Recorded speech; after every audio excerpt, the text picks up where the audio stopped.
It's the Brad and John Show. The Brad and John Show. Today's date is May 23rd. It's the Friday before the Memorial Day weekend. A lot of people are off, making it a 4-day weekend. Matter of fact, I think the government workers get Thursday, Friday, Saturday, Sunday, Monday, Tuesday, and Wednesday off, don't they, for Memorial Day weekend? Isn't that the way They've earned it, Brad. And they actually go in, they all get a check that comes from our Social Security, and they're encouraged to spend it over the weekend. Right. And some of them, the interesting thing about the government workers, they could be going down to the Lake of the Ozarks, but I bet you they're probably in seminars learning about climate change this weekend, don't you think?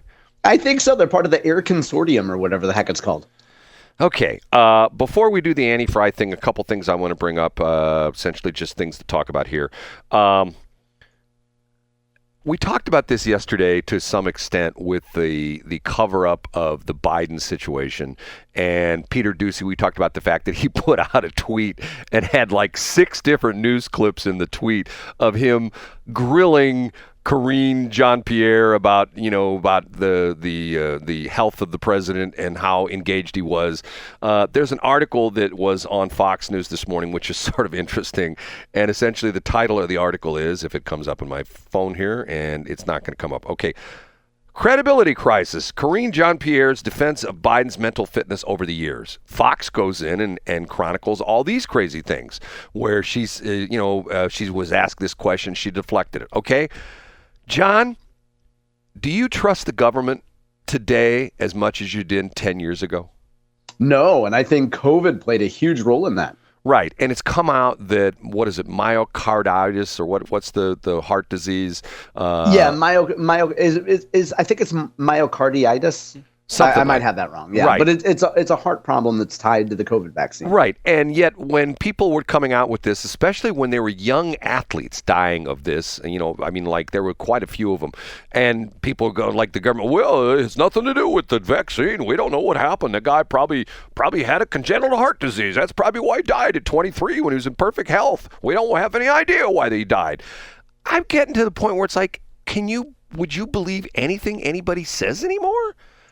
Especially not as it relates to the COVID vaccine. Think of how many people have their reputation or their lives invested in rationalizing why they lied to the American people about COVID.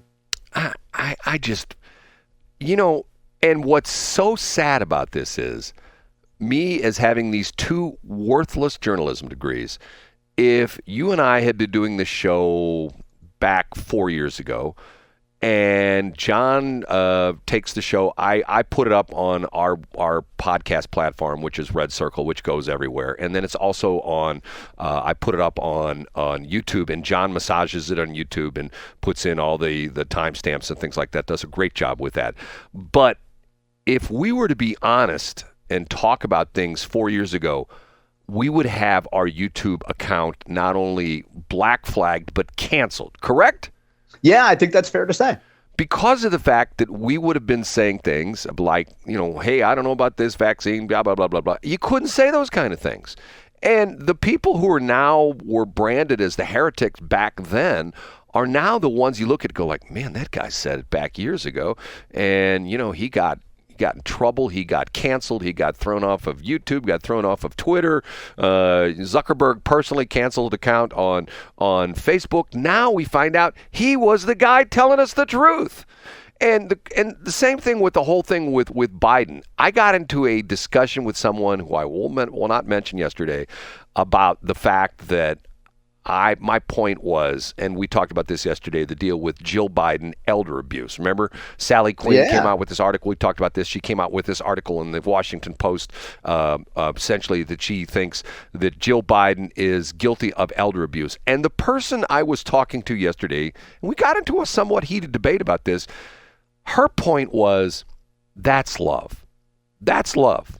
That's love that Jill Biden, after Joe Biden crashed and burned on the debate stage, made himself look totally inept. And Jill comes on and goes, wasn't he great? He answered every question. I said, that's sad. This particular person said, that's love. What do you think of that? Yeah, as I mentioned yesterday, I think that Jill Biden's defenders would say that she was just doing her job being a Let's also not forget the fact that when Jill Biden met Joe Biden, He was a man of sound mind. I mean, you can make all the jokes you want about how talkative he is and whatever, but he was a man of sound mind. He was going places. He ran for president in 1988. Like, he was a strong man with a sharp mind. And probably Jill still sees him and wants to see him in that way. So for her to admit that he had a abysmal debate performance, that he was losing his mind, that he was slipping physically and mentally, shows that, like, that's just too uncomfortable for her to address. So she needs to keep doubling down on the lie that he's fine. And as you've mentioned many times before, Brad, she is probably, like most people would be in that spot, quite enamored with her trappings. She likes having a large staff. She likes being catered to. She likes being important when she walks into the room. She likes being the First Lady of the United States. So she's going to say whatever she has to say to maintain that position. I've read 2 articles in the past week, both of and 2 different people, and they both essentially said the same thing. And these are supposedly Washington insiders. They said Jill Biden was the most powerful First Lady ever, that she had tremendous amount of influence behind the scenes and up front. Remember the one time they had the cabinet meeting and Joe says, "She's in charge. Go take it away, kid." Yeah. Remember that? I do remember that. She sat at the. I'm going like, and my point on that was like, hey, this is always my problem I have with the first ladies. Ma'am, I didn't elect you. You're not elected. You may be in a position because you're married to the president, but I don't think that gives you the right to, who was the first lady that was, whose was it? I don't know. We've talked about it before, but somebody that would come out of the room and say, "Hey, the president has decided this." Well, no. Because the president was capacitated. Was that it? I'm saying about the fact that, well, you should do this because I'm the first lady. This is the way you should live your life because I'm the first lady. Okay. Oh, I don't remember that. Well, anyway, we'll move on from that. Okay. One of the things that I have tried to do with this station, with this show, and me in general, okay, I am a proponent of the radio industry. I've spent 52 years in this business, and here I am still. I own 3 stations, okay? And I'm very frustrated what's happened to our industry in a number of different things. First off, we suffer from a problem that everybody thinks, oh, nobody listens to radio anymore. And yet, every time I hear that, I can go into my files, and I sometimes have people tell me that on the phone. I say, okay, I'm going to send you a couple texts or a couple emails, and I'll show them Nielsen reports. They're talking about, radio has the most reach of any mass media. More people are exposed to radio on a daily basis than social media. People, well, how can that be? Because they live in their little world that they sit there on their Facebook page or their Instagram page, and they are like oblivious to the world around them. Okay. Having said that, I've always felt that why can't we promote other radio stations? 2 things happened to me yesterday. I had a discussion with a guy who I will not name, who knows these people at KBDZ, and told me how upset they are at me still. And I'm going like... Okay, so do you want to explain for new listeners, Brad, who KBDZ is? KBDZ is a station that's owned by the Donzi family. They're down, essentially, I think it's licensed to Perryville, which, if I'm not mistaken, is in St. Genevieve. It's in Perry County, Missouri. Is in Perry County, and they have a station in St. Genevieve, which is in St. Genevieve County.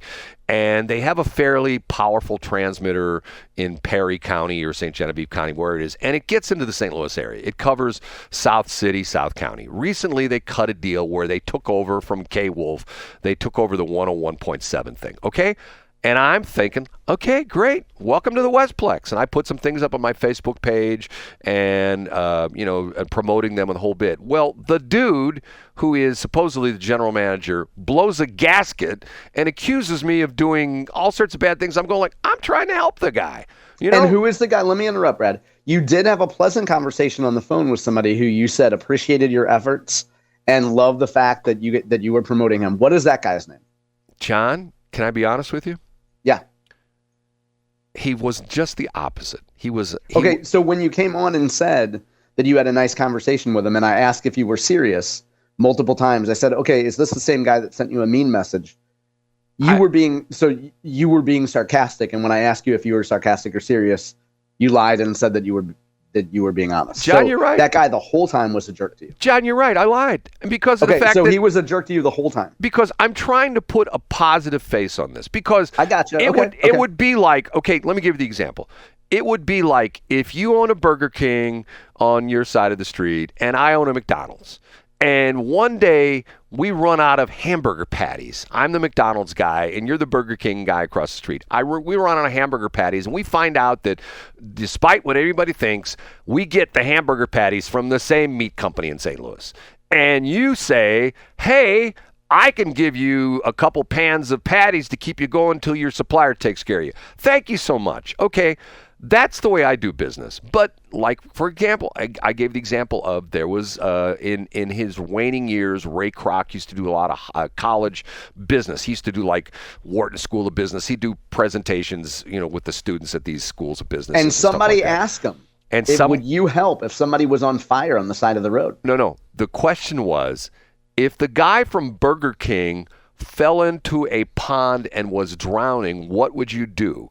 And Ray Kroc said, I would find a hose, put it in his mouth, and turn the water on. So in other words, the idea being was he wouldn't help him. He would essentially accelerate his demise by drowning him, okay? I don't function that way. I just don't, because of the fact that when it comes right down to it, I look at the base level, we're human beings, okay? If I'm driving down the street and I see someone's car on fire, I have a fire extinguisher in the trunk of my car. I'm going to put their car out. That's just me. And I'm not trying to say, oh, what a great person I am. I'm just me, because my hope is that if one of my kids was driving down the highway, or, John Combest, pray tell, was driving down the highway and his car caught fire, that somebody else would have a fire extinguisher and put out the guy's car. Get what I'm saying? That's my philosophy, okay? So yeah, we get it. So let's get, so go ahead, get back to KBDZ. We talk about other radio stations. I'm trying to promote these guys, and it's just to the point. It's like, okay, I don't get it. Okay, yesterday we spoke about the fact that Wesley Bell was on 97.1, and the backstory on this is his predecessor would have never, ever, ever, ever, and did never, ever, ever, ever go on 97.1 because it's a Republican-leaning conservative radio station, and Cori Bush would have nothing to do with it. Remember, I told you the story that Bob Onder, I heard him on 97.1 talk about the fact that And he said that Cori Bush wouldn't even talk to Republicans. Yeah, so yesterday we talked about Annie Frey show. Go ahead, Brett. Right, we talked about Annie Frey's show and that they got Wesley Bell on. So we talked about this, and I think I said, and I got to go back, maybe listen to the tape. I have it written in front of me. I think she did a good job, right? Yeah. And she's very... And you said that you thought that she treated Wesley Bell with kid gloves. I did. And you said they went through this whole preamble, ... Sounded like he, being Wesley Bell, said, I only want to talk about the storm situation. Right. And she apparently... listen to the station. She didn't find so this I out tagged her. Let me interrupt you, Brad, because like most people, they hear or see the clip because I put it on my website, and then I also put it on Twitter. I also put it on Instagram. So I tagged Annie in the tweet where I said, hey, we talked about Wesley Bell's interview. Annie listened to the segment and was eager to correct the misinformation that Wesley Bell somehow said he didn't want to talk about politics. And Annie, by the way, I linked to it. Folks can go to johncombest.com today, and you can see directly Annie's tweet, what she said. And let me point out real quick, Brad, that Annie Frey says she was the one that set the parameters of, hey, we're just going to talk about the storm response. We don't want to talk about politics today. Wesley Bell agreed to that. And they both said, both Wesley Bell and Annie Frey said that Wesley will come on in the future and talk about political stuff. Which I think thank you to Annie Frey for correcting a mischaracterization. And Brad, my responsibility here, I should point out, is you pointed out this interview while we were on the air. I put it on my website right away. And usually I look at the transcript, and I usually, let's be honest, we joke about it, but I usually push back on things that you say. And I didn't do that. And I didn't check your comments with the transcript. So we went with the idea that Wesley Bell said, I'm not talking about politics. So shout out to Annie Frey for correcting that. And I think that was your point, Brad. So I'm the bad guy in this deal? No, there's no bad guy, Brad. You just mischaracterized the conversation. You mischaracterized what Annie said. Annie never went on the air and said that Wesley doesn't want to talk about politics. Annie thankfully corrected that. I got the wrong perspective on this, but there was a conversation between the two that whoever initiated, they weren't going to talk politics, correct? That's correct, yeah, and it wasn't Wesley Bell. So thank you to Annie for for correcting the mischaracterization.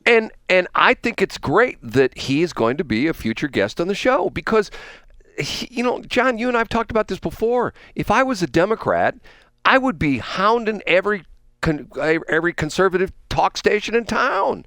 I'd be out at Tracy's station. Hey, can I come on the air? Well, no, you're a rhino. Well, no, hold on. Rhinos can't go on their station, but I guess Democrats can. But but the idea being is, why would you alienate part of the audience that could ultimately vote for you? Look at the situation with the current election. There's a lot of people that held their nose, a lot of Democrats that held their nose and voted for Trump. Correct, John? Yeah, that's true. And to the point where it gets to the point where I don't understand where you get this finger pointing, you're a Dem, I'm a Repub.